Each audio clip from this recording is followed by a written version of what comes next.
Welcome to Engineer Your Success. I am your host, Dr. James Bryant, and I have the pleasure of having Mr. Dustin DeVries here as my guest for the show. Dustin, it is a pleasure to have you on the show.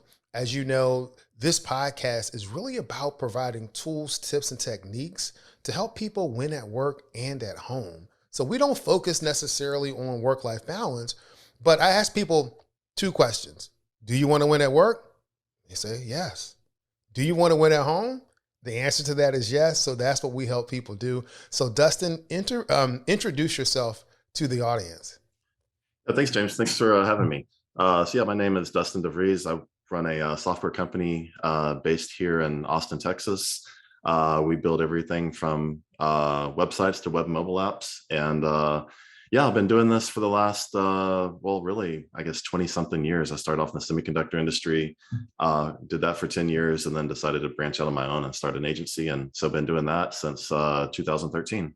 Oh, that is cool. So tell us a little bit more about your background. So you're saying you were in the semiconductor industry. What were you doing there? And then what led to your transition?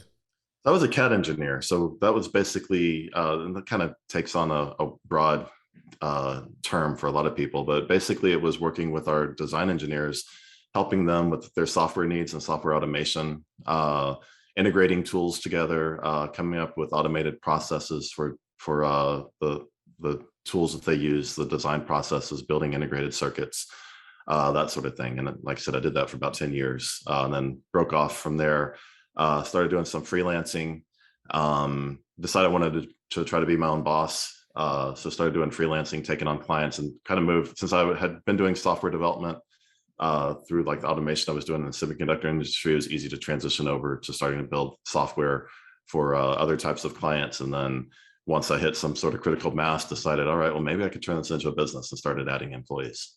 Okay. Okay. So was it more of a side hustle when you started, or was it a clean break and you just started building it up slowly?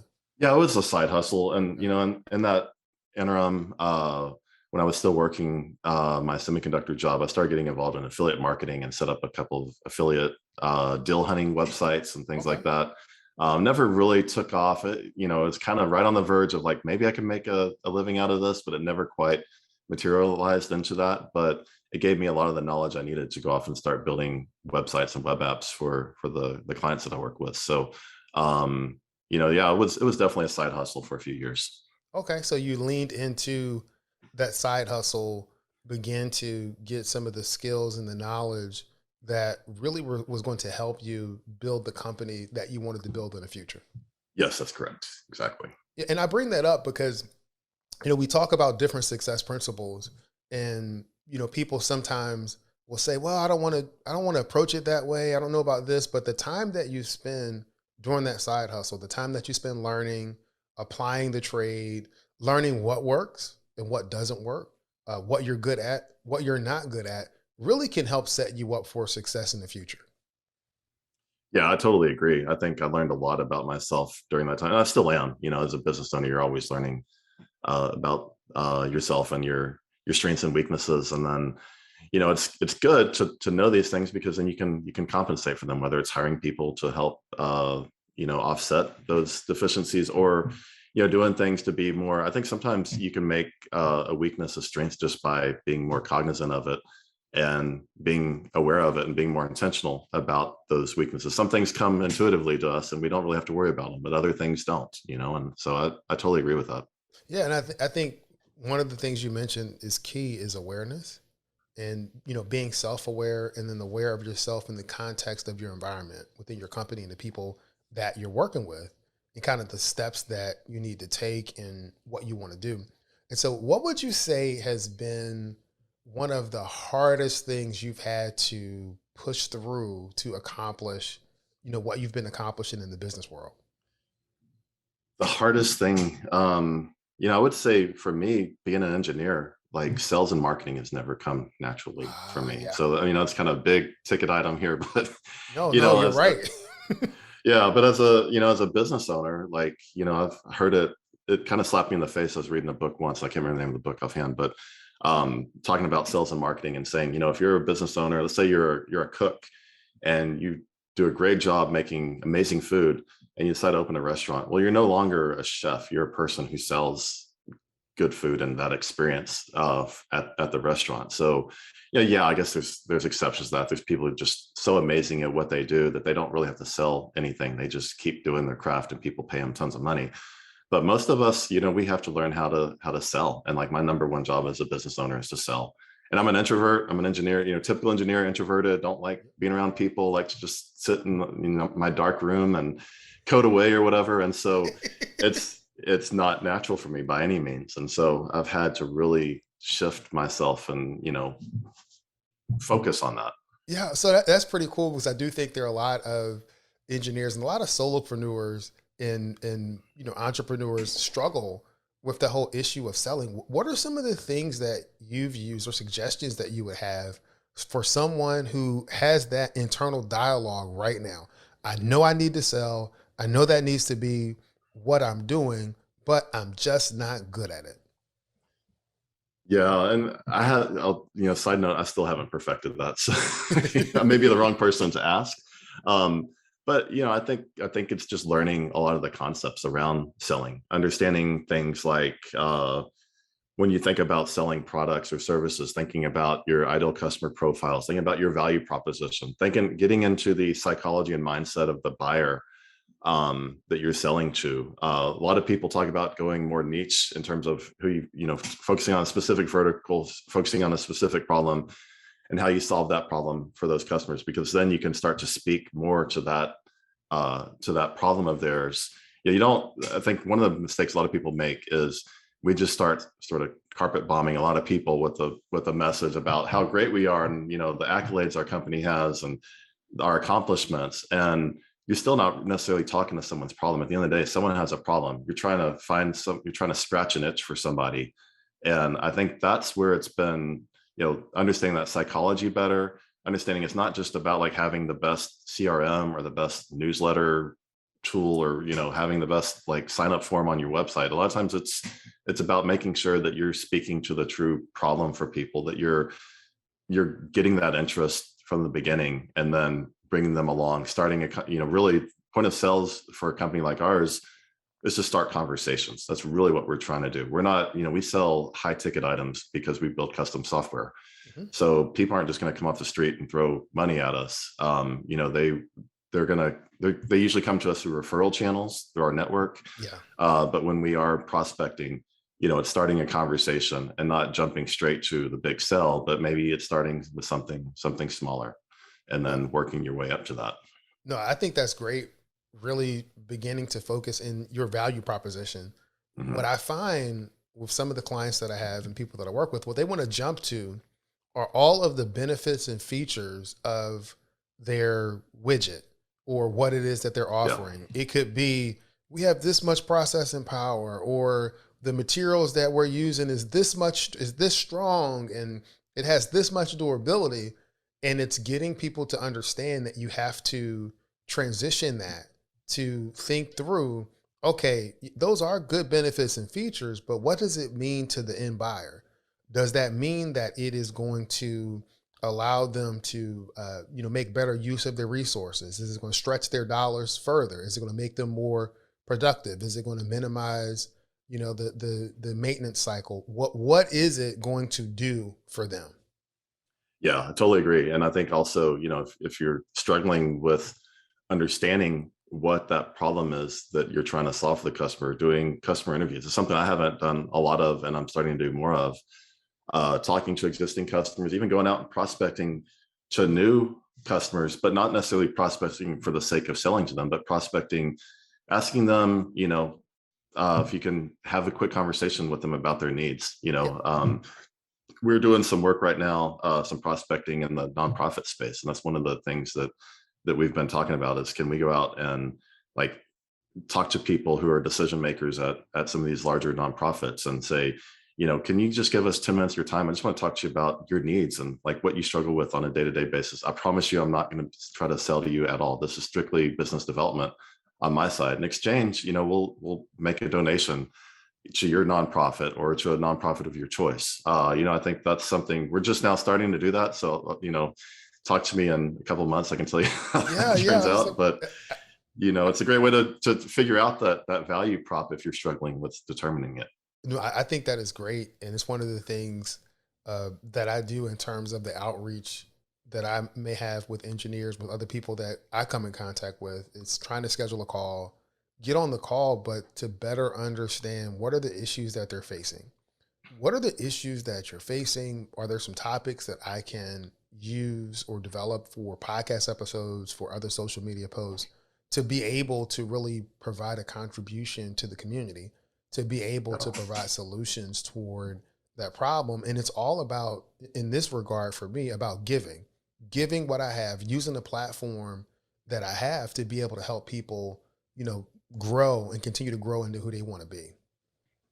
Yeah, and if you take an agency like ours, I mean, we work with a variety of different verticals. We've worked with real estate, we've worked with nonprofits, we've worked with industrial supply companies, and so one of the problems we've had is being able, said earlier, like trying to go niche on some of your, on a certain vertical and speak to problems that that specific vertical has. Well, we don't have enough traction in one certain vertical to really be able to determine those patterns, and so that's important to us, is being able to, we can make educated guesses, and that's what we've tried to do in marketing. And we've had some limited success there, but I think sometimes doing that research and talking to people really does help you fill that out, and then you can focus your efforts on one specific type of buyer and specific problems they may have.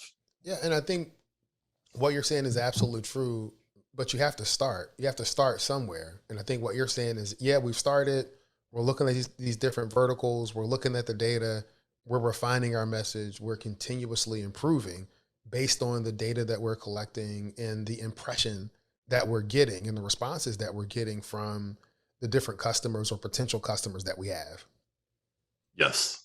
Yeah, I agree. Yeah, you're just it's like a flywheel effect, maybe to a certain extent. As you get more customers, you get more understanding of their needs, and can better hone in on that. And even within something you thought was a specific niche, you can even start to get even more specific. Specificity is really good, I think, really important with when you're talking about marketing yourself to prospective clients. The more specific you can get, the more you start to stand out. So, like, I mean, take something like CRMs, right? There's a lot of CRMs out there to manage, your customer lists and all of that. But some of these CRMs have gotten very specific. Like, there's some that are specifically for real estate, and even within real estate, they start to break into specific niches within that. And so that's where people built products that have gotten more specific. And as a result of that, they've been able to get market share in certain verticals where they wouldn't have been able to compete with, like, a Salesforce or something like that in the past. Yeah. And you see this through, this isn't just a software or engineering thing. You see this through, selling products overall, like it could be Coke versus Pepsi or whatever, right? I mean, it's a similar type of thing sometimes. No, that's absolutely true, man. So, all right, you've talked about your general approach to selling and growing in that area, and a little bit about your background. Tell us a little bit about your family. So I've got wife and two kids, 13 and 11 right now, 11-year-old's about to turn 12 in the next month or so. And yeah, we live here in Austin, Texas. It's really hot outside right now. We're going through a drought. So we're hoping we don't have any, July 4th is coming up here shortly, at the time of this recording. So, hoping that fireworks don't start some kind of fire out here and burn everything down, because it's so dry right now. It's been pretty crazy, but yeah, I'm trying to think if there's anything else interesting. Pretty boring life sometimes, Well, no, it's not that. I think part of it is this whole intersection between when you're working with a W-2, you're doing your side business or growing your side hustles, but you also have a family. Yeah. So how was it navigating that part of life? I'll tell you, like, one of the things about our family that's maybe a little bit untraditional is that our two kiddos were adopted, and we adopted through foster care. So that was around the time. So, I started in the semiconductor industry in 2000, right out of college. Moved up into management around 2007, 2008. Was still doing my side hustle at the time. Wife and I were going through fertility issues, trying to get pregnant. And now this is turning into a whole different podcast, isn't it? But no, I'll No, basically went this through is that, fine. and Yeah. then we were dealing with like what do we want to do here, because we're having trouble. We started looking at things like in vitro fertilization, and then looking at the adoption thing was always in the back of our minds, and then Yeah. it was like just massive chaos, because we're struggling with the pain of not being able to get pregnant, Mhm. also dealing with the craziness of a job. I was in management now, so I was dealing with a lot of the office politics, for a Yeah. medium-sized business, what people typically focus with like that, realizing, man, I don't know that I like this management thing, because I feel like I'm constantly getting backstabbed, and Yeah. just dealing with all that, and just my life was just a mess. And so it was really a blessing, to be able to step away from that in 2010, because that's when uh, we started going through foster care. There's a lot involved with classes Hmm. and all of that, and then going through our first placement and everything else, and having these kids that have like real needs, that need the love and care of Yeah. parents. And so me being able to be home, this was before COVID, and everyone's doing the work from home thing now.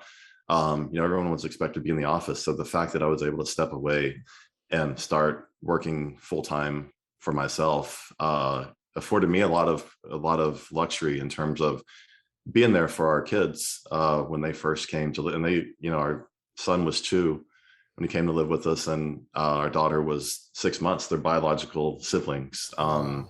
But it was great. It really was it was truly a blessing for us to be able to have that opportunity to be, for us both to be at home and pour our love into them when they needed it the most. And so I really, I'm grateful for the opportunity I had, and the trajectory that I went on. Sometimes I would question, like, was going off starting my own business the easy path? Like, maybe it would have been better just to stay in corporate America. I think that a lot of times, but I think back to that and I think, man, like, we wouldn't have made it. I don't know that we would be where we are now, have the family that we have now, Yeah. had I not made that decision. Yeah. It Or I should probably say, would have. we didn't make that decision, because it was a collaborative effort, me and my wife making that decision. Yeah. It So probably would have been a different kind of strain on the relationship yeah. had you stayed there. But one, I thank you for sharing the story. I think it's totally appropriate because what I tell people, and I've said this on the show many times, and I'm going to let you in on a secret, Dustin. It's a really closely held secret. Engineers are people too. Engineers are people too. So even though we're very analytical, we're doing all of this great technological stuff, at the end of the day, you are still a person. And there may be someone listening to this that may be going through a similar situation, that may be thinking about doing something with foster care or dealing with infertility issues. And so, one, I thank you for having the courage to talk about life's journey on the show. I really do appreciate that. Yeah, no problem. You're speaking the choir with me on that. That's for sure, because I see that as well. The relationships that I've developed over the years and stuff. Yeah, there's a lot of people dealing with a lot of challenges, and sometimes when you're at work and you're just sitting there cranking away in front of a computer all day, whether it's as an engineer or whatever your occupation is, Mm-hmm. sometimes it's easy to lose sight of that. Now with all the remote work, which I think is good and bad. For me, it's been great. I love, for the reasons I already cited, but I Yeah. just think that I'm more productive being able to work out of my home office. But the challenges there, because you're not face to face with people as much anymore. And Zoom, you can, it's still not the same as being in person. So Right. you don't see some of the challenges that people are going through, and it's even relating to each other even less today.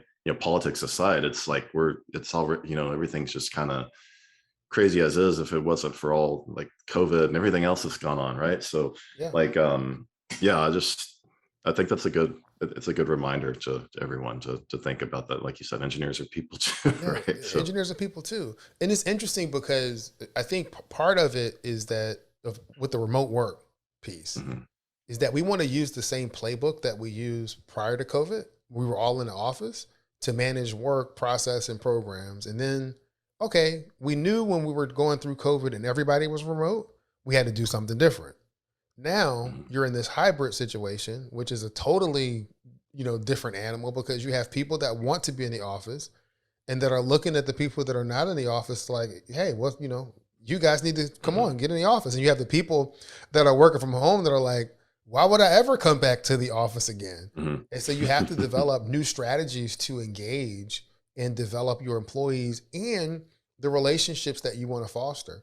And so maybe you're looking at having some kind of a brown bag lunch hour where all of the folks are coming in and you're able to have some type of communication. You're not going to totally replace what you had in person, but there are some things that you can do to help build your team, your camaraderie, and the lines of communication in this Mhm. hybrid environment. Yeah, I definitely agree. I think it goes back to like we're talking about weaknesses and being intentional about things. This is definitely one of those blind spots that is, it's already a blind spot when you're in person working in the same office with people. You see someone come in, they look down, you can tell something's not right with them. As a coworker, as a manager, whatever your relationship is, you can maybe go to them and say, hey, is everything going okay? Just kind of shoot the breeze with them in their at their desk in their cubicle or whatever. Right now, you don't even have that opportunity because it's just the quick Zoom calls that maybe you have throughout the day with those people, and otherwise you're not seeing anyone. So Yep. yeah, it's definitely I think that's kind of what you're saying is being more intentional about some of this stuff, whether it's having like maybe some sort of session with your team just to kind of unwind. And that's something I've had to be more intentional about because it's really easy for me to just get pigeonholed into I need to sell more and I need to focus on these other things. And then Yeah. for a long time, I didn't do one-on-ones with a lot of our developers. And that was a mistake because I didn't get a chance to really foster and build relationships. I've been doing this since 2013, so I've got employees that have been working with me for 7, 8 years. Mhm. And, we have a lot of discussions like work calls, but in a one-on-one environment, I'm able to just be like, well, I usually try to take a few minutes to just be like, yeah, how are things going in your life? Not trying to pry and, anything Yeah. like that, Yeah. but respect people's privacy, but just start to relate to them more and learn more about them personally. And we have a global team. So, it's even more important, I think, to do those sort of things. A lot of people don't have one-on-ones with the people that work for them or the people that Mhm. they're managing. And for me, I think it's a must. You Yeah. have to have a one-on-one. If you are in a normal company and it becomes performance review time, normally you have to come up with your goals and what it is that you want to do. And Hmm. then you take it and you save that document or you turn it into HR. And most people never look at it again. They like they don't look Hmm. at it again.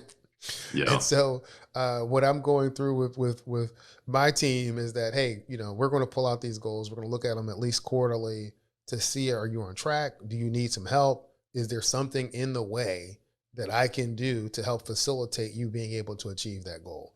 And I think as a manager, that's what you want to do. That's what you want to be there for. As a business owner, you want to make sure that you're creating an environment where the people that are working for you can actually flourish. Yeah, I agree. I mean, I think kind of ties into just having processes, right? Mhm. Within your business, because, and that's something that's on my mind a lot because we're still a small enough company that I can interact with and I think, no matter what, I'll probably always try to interact with our employees, no matter how big we get. But, I think that it's hard sometimes you have to think about what are you going to look like as you grow, because what I may do now as a business owner, I have a different stake in this than maybe somebody that I hire. And so, I think it's really easy. I mean, I was in management. It was easy to think about like, do I really want to deal, I've got this big list of things I need to get done, but I really want to take 30 minutes or an hour doing a one-on-one with somebody. And it's like, Yeah. is that really the most important thing right now? But, once you have those processes in place and say, well, we're going to do one-on-ones on a weekly basis or a monthly basis, whatever the cadence is. We're going to do reviews on a quarterly basis or, Yep. semi-annually or whatever it may be. This is something that we're going through.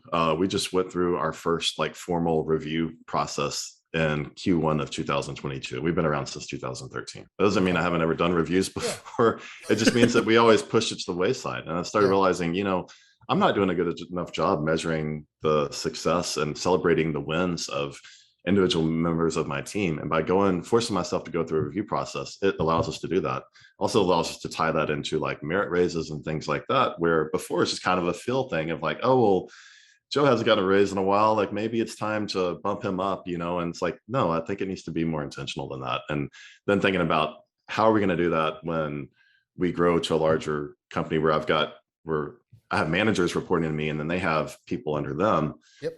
They need to have these processes in place too. And the best time to start doing that is now, because then that's one less thing we have to worry about when we grow and add additional layers of, not that I'm big on adding layers of management, but those are just the necessary evils of a growing business. Yeah, you want the foundation in place to sustain the growth, right? To Yes, sustain the structure that you're building. And I think that's exactly. actually awesome insight on your part. And it's good advice for anyone, regardless of what size of business that you're doing or what you want to undertake.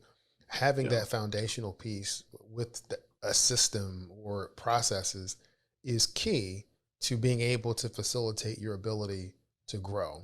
So Dustin, what are some other general success principles that you would provide to our audience, just for that have helped you along the years?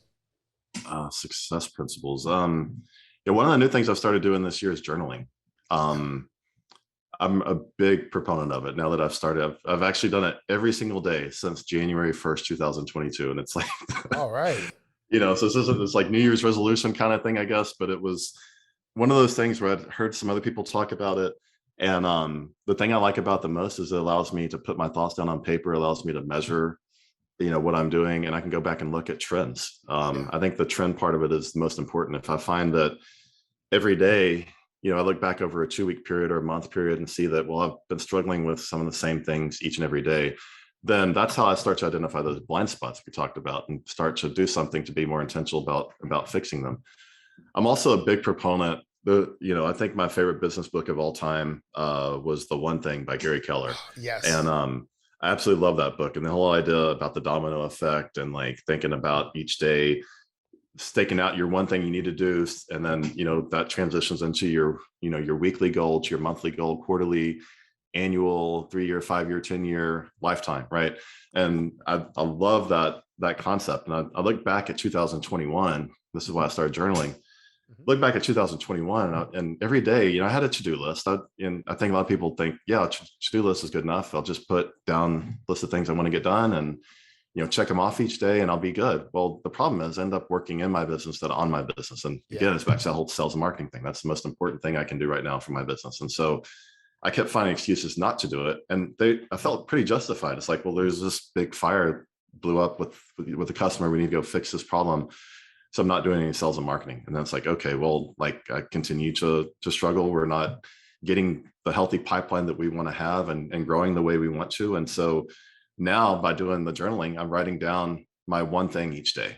And I'm Yeah. writing down, I actually go in and each week I write, I have like a week entry in my journal. This shows my weekly goal. I have like work goals and personal goals. And I put down like the one thing I want to get done for the week personally, and the one thing I want to get done for work as well. And I do the same thing on a monthly basis, and I do the same thing, looking at quarters and years and everything else. And so now I'm able to make sure I'm identifying that each day and each week and each month, but I'm also able to measure it and see, how often I'm being successful. So I look back at 2021, I think I probably didn't, if I'm being honest with myself, the one thing that I needed to do each day, I probably, if I did it 15% of the time, that's probably more generous than Oh, wow. reality. It's like saying 1 out of every 10 days I probably actually accomplished what I set out to do. The other 9 days or whatever, 8 days, I didn't do it. And now I'm doing that every day, and that's made a huge impact on us being able to move the ball forward as a company, and me being Oh, able to move myself forward with what I wanted to do yeah, individually. that is awesome. You are dialed into the one thing. I love that book. I love the Mhm. concept of really being able to think about what is that one thing that you can kind of do to help move you forward, right? It is the thing that all of the other stuff begins to fall into place if you can accomplish that one thing during that day, during that time period. So that is Yeah. awesome. Dustin, it's been great talking to you, man. I look forward to hearing, in the future about how the effort with the nonprofits has been coming as you reach out to them. Is there anything else that you would like to leave the podcast audience listeners with?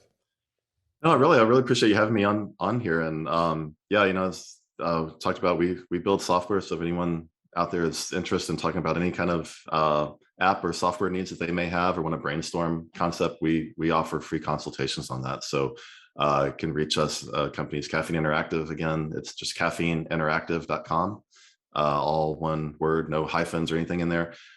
Reach out to us there, and happy to, typically I'm the one who hops on those calls. So if you want to have a chat with me, just fill out a form on there, and I'm happy to hop on a call and chat with you about anything we talked about here today, or, as I said, any app software ideas. I'm happy to brainstorm those with you as well. Oh, that is cool. We'll include a link to your website and your contact information in the show notes. And Dustin, I'm going to end this podcast as I end every podcast, and that's this. Many people know what to do. Fewer people know how to do it. And then there's a select group of people that actually follow through, do it, and achieve the life of their dreams. Dustin, I want to thank you for being part of that select few and providing some success principles so that others may be able to join you as you engineer your success. Thank you. Awesome. I love it. Thank you, James.